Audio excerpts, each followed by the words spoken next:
Persuasion Chapter 23.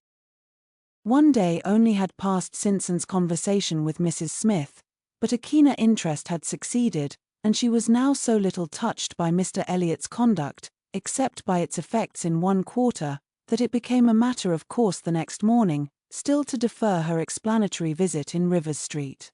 She had promised to be with the Musgroves from breakfast to dinner. Her faith was plighted, and Mr. Elliot's character, like the Sultaness Scheherazade's head, must live another day. She could not keep her appointment punctually, however. The weather was unfavorable, and she had grieved over the rain on her friend's account, and felt it very much on her own, before she was able to attempt the walk. When she reached the White Hart, and made her way to the proper apartment, she found herself neither arriving quite in time, nor the first to arrive. The party before her were Mrs. Musgrove, talking to Mrs. Croft, and Captain Harville to Captain Wentworth, and she immediately heard that Mary and Henrietta, too impatient to wait, had gone out the moment it had cleared, but would be back again soon, and that the strictest injunctions had been left with Mrs. Musgrove to keep her there till they returned. She had only to submit, sit down, be outwardly composed, and feel herself plunged at once in all the agitations which she had merely laid her account of tasting a little before the morning closed. There was no delay, no waste of time. She was deep in the happiness of such misery, or the misery of such happiness, instantly. 2 minutes after her entering the room, Captain Wentworth said, "We will write the letter we were talking of, Harville, now, if you will give me materials." Materials were at hand, on a separate table. He went to it, and nearly turning his back to them all, was engrossed by writing. Mrs. Musgrove was giving Mrs. Croft the history of her eldest daughter's engagement, and just in that inconvenient tone of voice which was perfectly audible while it pretended to be a whisper, and felt that she did not belong to the conversation, and yet, as Captain Harville seemed thoughtful and not disposed to talk, she could not avoid hearing many undesirable particulars, such as, how Mr. Musgrove and my brother Hayter had met again and again to talk it over, what my brother Hayter had said one day, and what Mr. Musgrove had proposed the next, and what had occurred to my sister Hayter, and what the young people had wished, and what I said at first I never could consent to, but was afterwards persuaded to think might do very well, and a great deal in the same style of open-hearted communication. Minutiae which, even with every advantage of taste and delicacy, which good Mrs. Musgrove could not give, could be properly interesting only to the principals. Mrs. Croft was attending with great good humour, and whenever she spoke at all, it was very sensibly, and hoped the gentlemen might each be too much self-occupied to hear. "And so, ma'am, all these things considered," said Mrs. Musgrove, in her powerful whisper, "though we could have wished it different, yet, altogether, we did not think it fair to stand out any longer, for Charles Hayter was quite wild about it, and Henrietta was pretty near as bad, and so we thought they had better marry at once, and make the best of it, as many others have done before them. At any rate," said I, "it will be better than a long engagement." "That is precisely what I was going to observe," cried Mrs. Croft. "I would rather have young people settle on a small income at once, and have to struggle with a few difficulties together, than be involved in a long engagement. I always think that no mutual—" "Oh dear Mrs. Croft," cried Mrs. Musgrove, unable to let her finish her speech, "there is nothing I so abominate for young people as a long engagement. It is what I always protested against for my children. It is all very well, I used to say, for young people to be engaged, if there is a certainty of their being able to marry in 6 months, or even in 12, but a long engagement—" "Yes, dear ma'am," said Mrs. Croft, "or an uncertain engagement, an engagement which may be long. To begin without knowing that at such a time there will be the means of marrying, I hold to be very unsafe and unwise, and what I think all parents should prevent as far as they can." And found an unexpected interest here. She felt its application to herself, felt it in a nervous thrill all over her, and at the same moment that her eyes instinctively glanced towards the distant table, Captain Wentworth's pen ceased to move, his head was raised, pausing, listening, and he turned round the next instant to give a look, one quick, conscious look at her. The two ladies continued to talk, to re-urge the same admitted truths, and enforce them with such examples of the ill effect of a contrary practice as had fallen within their observation, but Anne heard nothing distinctly. It was only a buzz of words in her ear, her mind was in confusion. Captain Harville, who had in truth been hearing none of it, now left his seat, and moved to a window, and seeming to watch him, though it was from thorough absence of mind, became gradually sensible that he was inviting her to join him where he stood.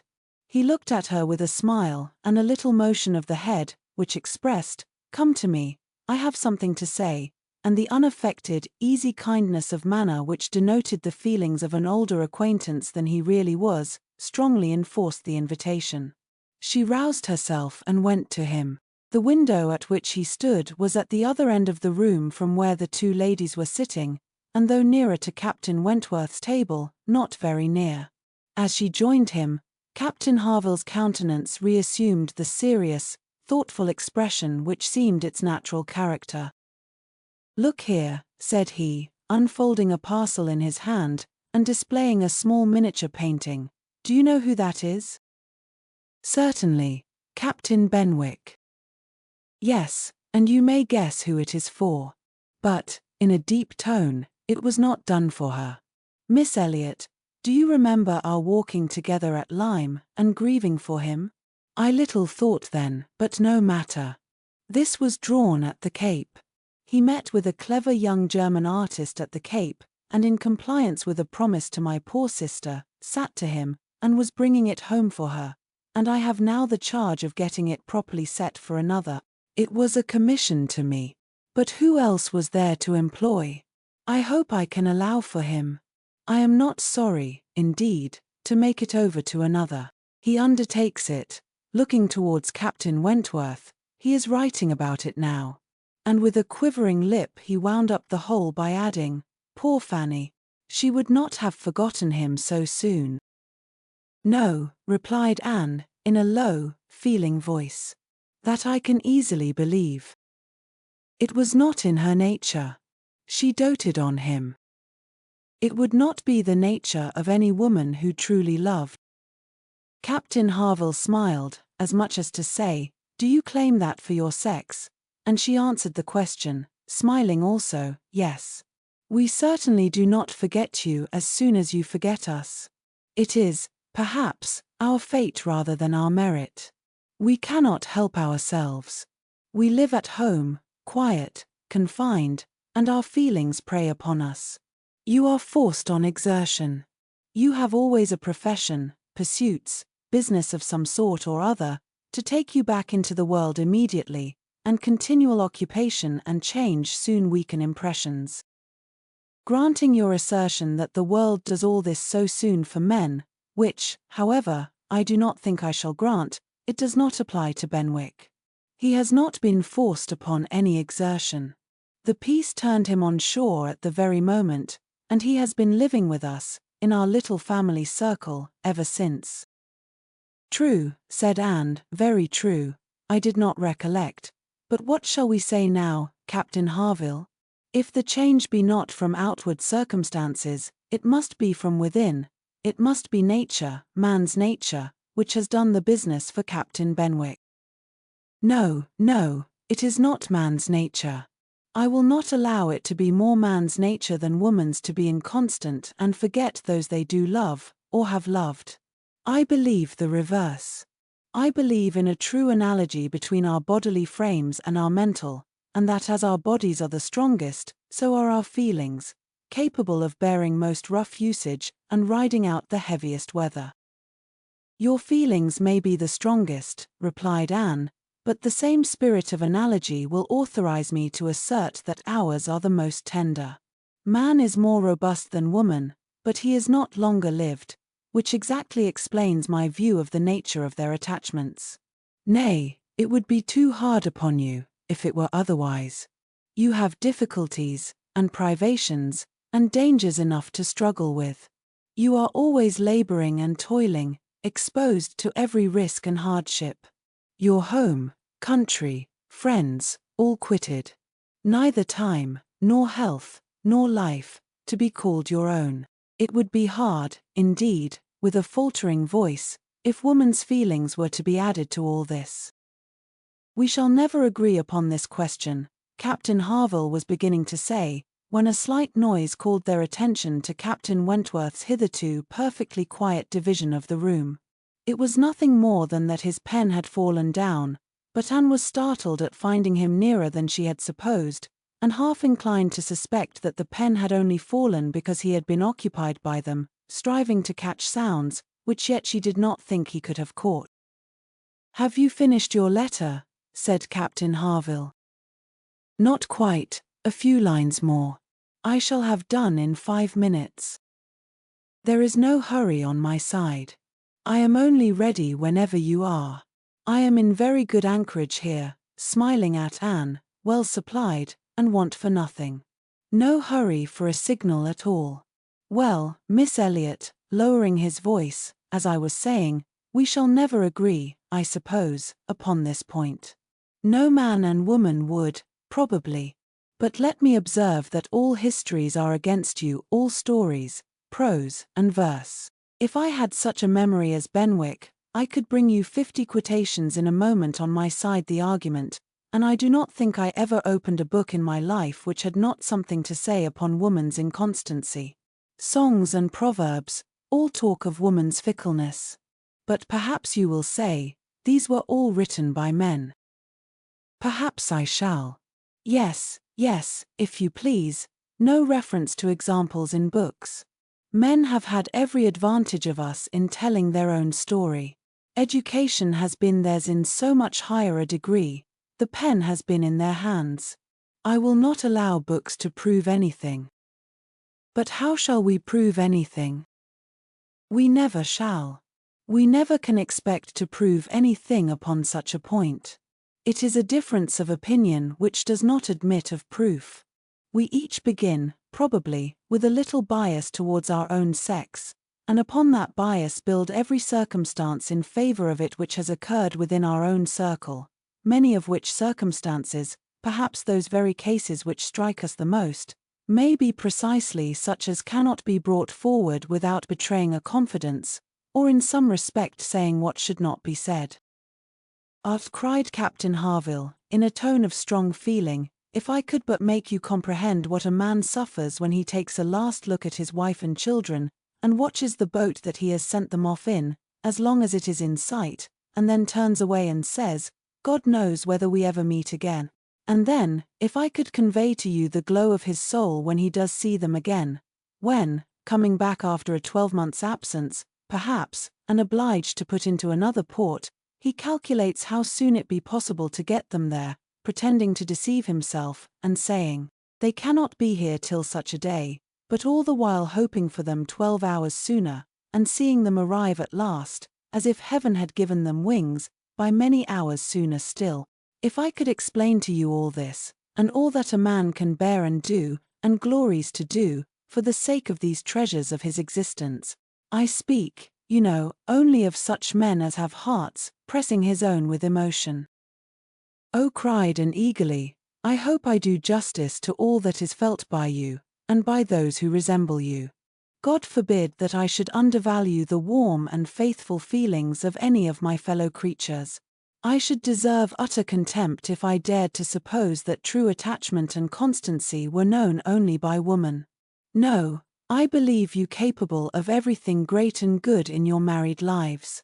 I believe you equal to every important exertion, and to every domestic forbearance, so long as, if I may be allowed the expression, so long as you have an object.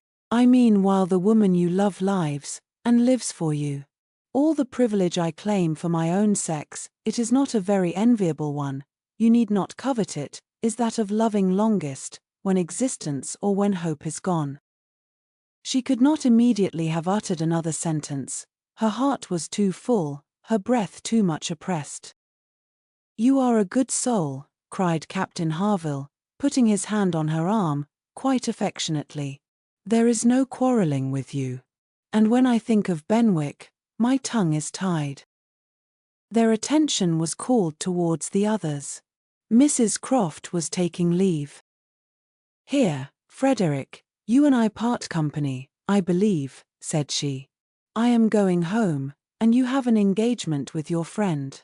Tonight we may have the pleasure of all meeting again at your party," turning to Anne. "We had your sister's card yesterday, and I understood Frederick had a card too, though I did not see it, and you are disengaged, Frederick, are you not, as well as ourselves?" Captain Wentworth was folding up a letter in great haste, and either could not or would not answer fully.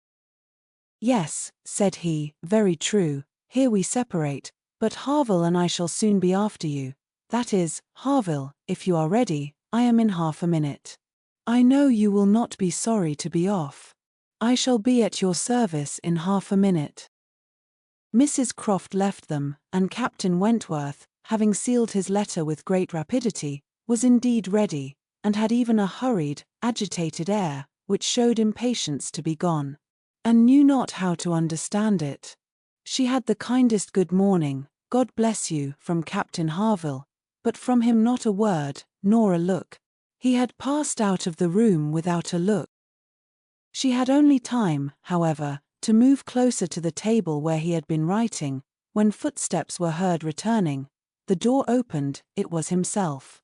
He begged their pardon, but he had forgotten his gloves, and instantly crossing the room to the writing table, he drew out a letter from under the scattered paper, placed it before and with eyes of glowing entreaty fixed on her for a time, and hastily collecting his gloves, was again out of the room, almost before Mrs. Musgrove was aware of his being in it, the work of an instant.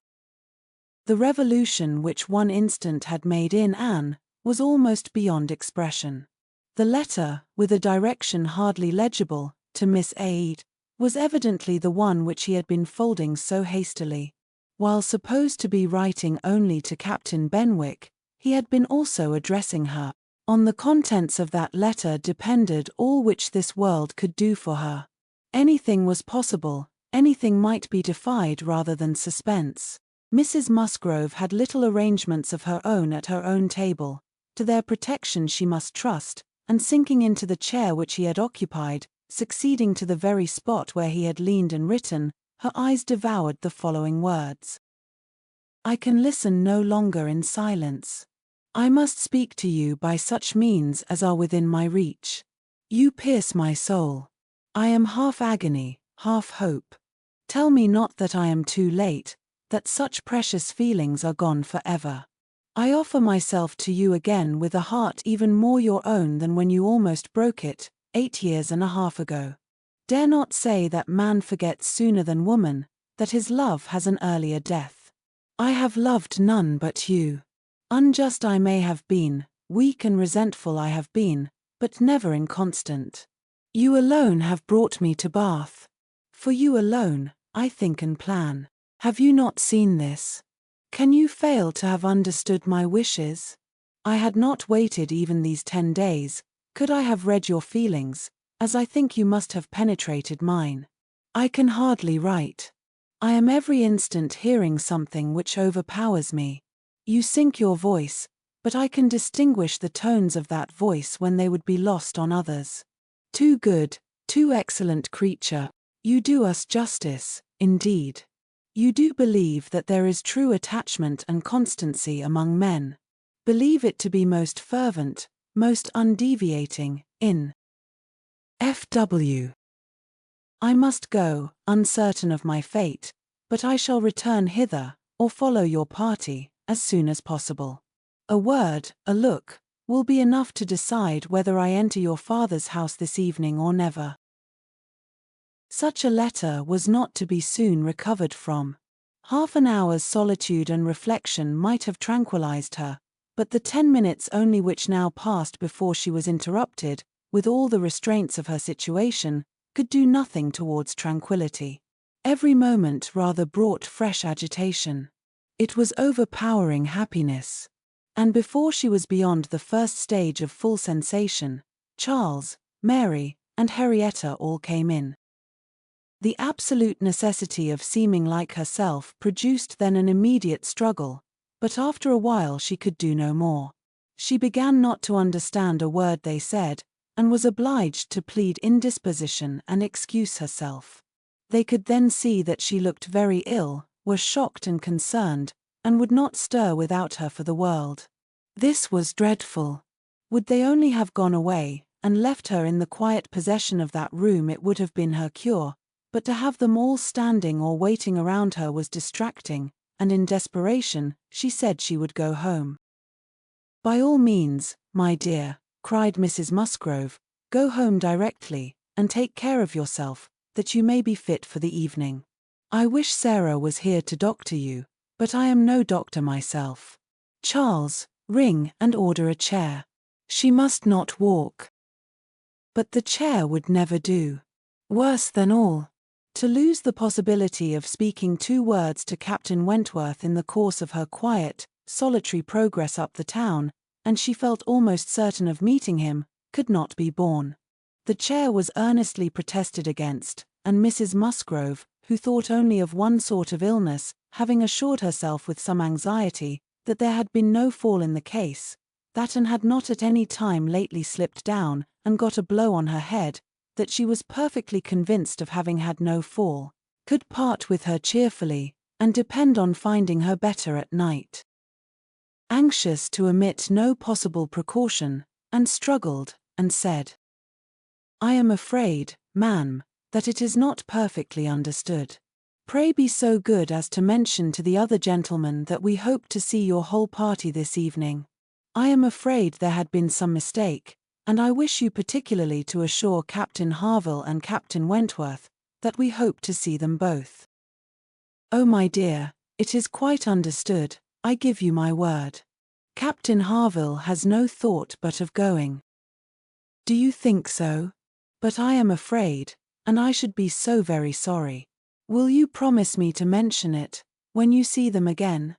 You will see them both this morning, I dare say. Do promise me." "To be sure I will, if you wish it. Charles, if you see Captain Harville anywhere, remember to give Miss Anne's message. But indeed, my dear, you need not be uneasy. Captain Harville holds himself quite engaged, I'll answer for it, and Captain Wentworth the same, I dare say." Anne could do no more, but her heart prophesied some mischance to damp the perfection of her felicity. It could not be very lasting, however. Even if he did not come to Camden Place himself, it would be in her power to send an intelligible sentence by Captain Harville. Another momentary vexation occurred. Charles, in his real concern and good nature, would go home with her. There was no preventing him. This was almost cruel. But she could not be long ungrateful. He was sacrificing an engagement at a gunsmith's, to be of use to her, and she set off with him, with no feeling but gratitude apparent. They were on Union Street, when a quicker step behind, a something of familiar sound, gave her 2 moments' preparation for the sight of Captain Wentworth. He joined them, but, as if irresolute whether to join or to pass on, said nothing, only looked. And could command herself enough to receive that look, and not repulsively.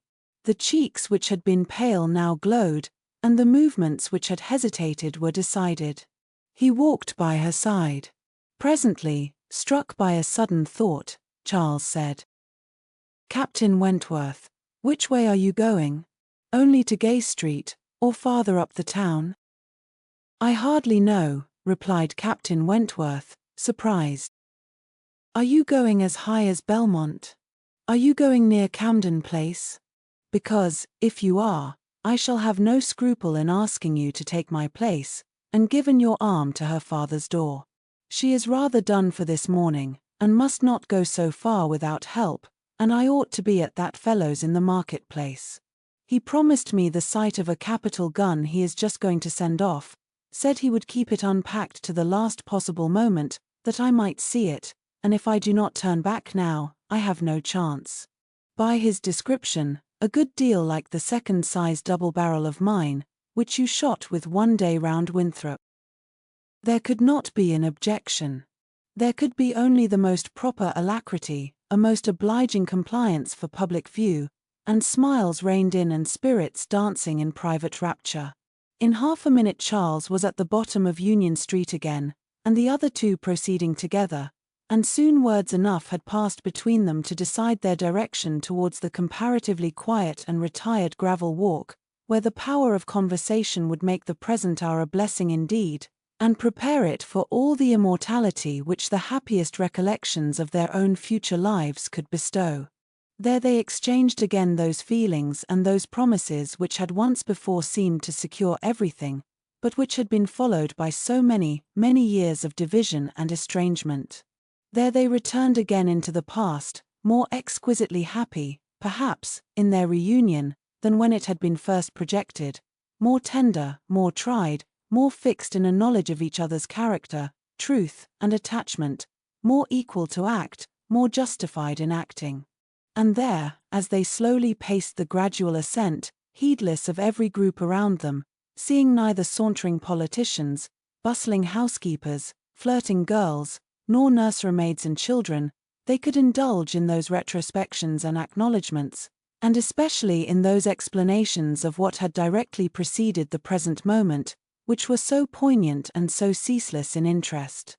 All the little variations of the last week were gone through, and of yesterday and today there could scarcely be an end.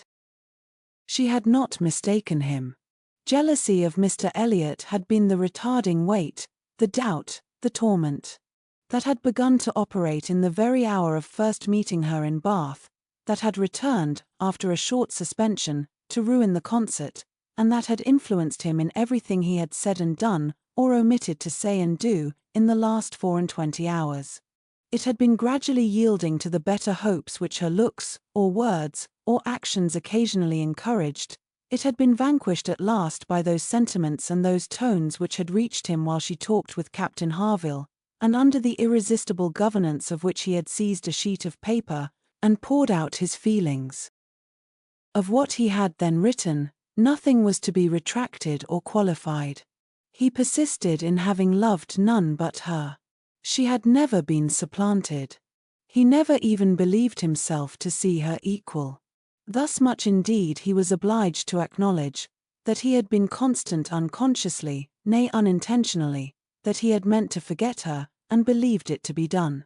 He had imagined himself indifferent, when he had only been angry, and he had been unjust to her merits, because he had been a sufferer from them. Her character was now fixed on his mind as perfection itself, maintaining the loveliest medium of fortitude and gentleness, but he was obliged to acknowledge that only at Uppercross had he learnt to do her justice, and only at Lyme had he begun to understand himself. At Lyme, he had received lessons of more than one sort. The passing admiration of Mr. Elliot had at least roused him, and the scenes on the Cobb and at Captain Harville's had fixed her superiority. In his preceding attempts to attach himself to Louisa Musgrove, the attempts of angry pride, he protested that he had forever felt it to be impossible, that he had not cared, could not care, for Louisa, though till that day, till the leisure for reflection which followed it, he had not understood the perfect excellence of the mind with which Louisa's could so ill bear a comparison, or the perfect unrivalled hold it possessed over his own. There, he had learnt to distinguish between the steadiness of principle and the obstinacy of self-will, between the darings of heedlessness and the resolution of a collected mind. There he had seen everything to exalt in his estimation the woman he had lost, and there begun to deplore the pride, the folly, the madness of resentment, which had kept him from trying to regain her when thrown in his way. From that period his penance had become severe. He had no sooner been free from the horror and remorse attending the first few days of Louisa's accident, no sooner begun to feel himself alive again, than he had begun to feel himself, though alive, not at liberty. "I found," said he, "that I was considered by Harville an engaged man, that neither Harville nor his wife entertained a doubt of our mutual attachment. I was startled and shocked. To a degree, I could contradict this instantly, but, when I began to reflect that others might have felt the same, her own family, nay, perhaps herself, I was no longer at my own disposal. I was hers in honor if she wished it. I had been unguarded. I had not thought seriously on this subject before. I had not considered that my excessive intimacy must have its danger of ill consequence in many ways, and that I had no right to be trying whether I could attach myself to either of the girls, at the risk of raising even an unpleasant report, were there no other ill effects. I had been grossly wrong, and must abide the consequences. He found too late, in short, that he had entangled himself, and that precisely as he became fully satisfied of his not caring for Louisa at all, he must regard himself as bound to her, if her sentiments for him were what the Harvilles supposed. It determined him to leave Lyme, and await her complete recovery elsewhere. He would gladly weaken, by any fair means, whatever feelings or speculations concerning him might exist, and he went, therefore, to his brother's, meaning after a while to return to Kellynch, and act as circumstances might require. I was 6 weeks with Edward, said he, and saw him happy. I could have no other pleasure. I deserved none. He inquired after you very particularly, asked even if you were personally altered, little suspecting that to my eye you could never alter. And smiled, and let it pass. It was too pleasing a blunder for a reproach. It is something for a woman to be assured, in her 28th year, that she has not lost one charm of earlier youth, but the value of such homage was inexpressibly increased to Anne, by comparing it with former words, and feeling it to be the result, not the cause of a revival of his warm attachment. He had remained in Shropshire, lamenting the blindness of his own pride, and the blunders of his own calculations, till at once released from Louisa by the astonishing and felicitous intelligence of her engagement with Benwick. Here, said he, ended the worst of my state, for now I could at least put myself in the way of happiness, I could exert myself, I could do something. But to be waiting so long in inaction, and waiting only for evil, had been dreadful. Within the first 5 minutes I said, I will be at Bath on Wednesday, and I was. Was it unpardonable to think it worth my while to come? And to arrive with some degree of hope? You were single. It was possible that you might retain the feelings of the past, as I did, and one encouragement happened to be mine. I could never doubt that you would be loved and sought by others, but I knew to a certainty that you had refused one man, at least, of better pretensions than myself, and I could not help often saying, was this for me? Their first meeting in Milsom Street afforded much to be said, but the concert still more. That evening seemed to be made up of exquisite moments. The moment of her stepping forward in the octagon room to speak to him, the moment of Mr. Elliot's appearing and tearing her away, and 1 or 2 subsequent moments, marked by returning hope or increasing despondency, were dwelt on with energy. To see you, cried he, in the midst of those who could not be my well-wishers, to see your cousin close by you, conversing and smiling, and feel all the horrible eligibilities and proprieties of the match, to consider it as the certain wish of every being who could hope to influence you, even if your own feelings were reluctant or indifferent, to consider what powerful supports would be his. Was it not enough to make the fool of me which I appeared? How could I look on without agony? Was not the very sight of the friend who sat behind you, was not the recollection of what had been, the knowledge of her influence, the indelible, immovable impression of what Persuasion had once done, was it not all against me? You should have distinguished, replied Anne. You should not have suspected me now, the case is so different, and my age is so different. If I was wrong in yielding to Persuasion once, remember that it was to persuasion exerted on the side of safety, not of risk. When I yielded, I thought it was to duty, but no duty could be called in aid here. In marrying a man indifferent to me, all risk would have been incurred, and all duty violated. Perhaps I ought to have reasoned thus, he replied, but I could not. I could not derive benefit from the late knowledge I had acquired of your character. I could not bring it into play, it was overwhelmed, buried, lost in those earlier feelings which I had been smarting under year after year. I could think of you only as one who had yielded, who had given me up, who had been influenced by any one rather than by me. I saw you with the very person who had guided you in that year of misery. I had no reason to believe her of less authority now. The force of habit was to be added. "I should have thought," said Anne, "that my manner to yourself might have spared you much or all of this." "No, no. Your manner might be only the ease which your engagement to another man would give. I left you in this belief, and yet, I was determined to see you again. My spirits rallied with the morning, and I felt that I had still a motive for remaining here. At last Anne was at home again, and happier than anyone in that house could have conceived. All the surprise and suspense, and every other painful part of the morning dissipated by this conversation, she re-entered the house so happy as to be obliged to find an alloy in some momentary apprehensions of its being impossible to last. An interval of meditation, serious and grateful, was the best corrective of everything dangerous in such high-wrought felicity, and she went to her room, and grew steadfast and fearless in the thankfulness of her enjoyment. The evening came, the drawing-rooms were lighted up, the company assembled. It was but a card party, it was but a mixture of those who had never met before, and those who met too often, a commonplace business, too numerous for intimacy, too small for variety, but Anne had never found an evening shorter. Glowing and lovely in sensibility and happiness, and more generally admired than she thought about or cared for, she had cheerful or forbearing feelings for every creature around her. Mr. Elliot was there, she avoided, but she could pity him. The Wallaces, she had amusement in understanding them. Lady Dalrymple and Miss Carteret, they would soon be innoxious cousins to her. She cared not for Mrs. Clay, and had nothing to blush for in the public manners of her father and sister. With the Musgroves, there was the happy chat of perfect ease, with Captain Harville, the kind-hearted intercourse of brother and sister, with Lady Russell, attempts at conversation, which a delicious consciousness cut short, with Admiral and Mrs. Croft, everything of peculiar cordiality and fervent interest, which the same consciousness sought to conceal, and with Captain Wentworth, some moments of communications continually occurring, and always the hope of more, and always the knowledge of his being there.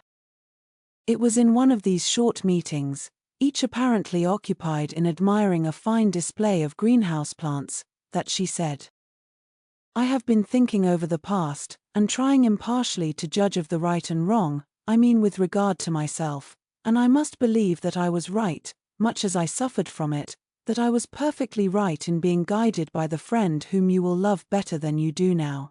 To me, she was in the place of a parent. Do not mistake me, however. I am not saying that she did not err in her advice.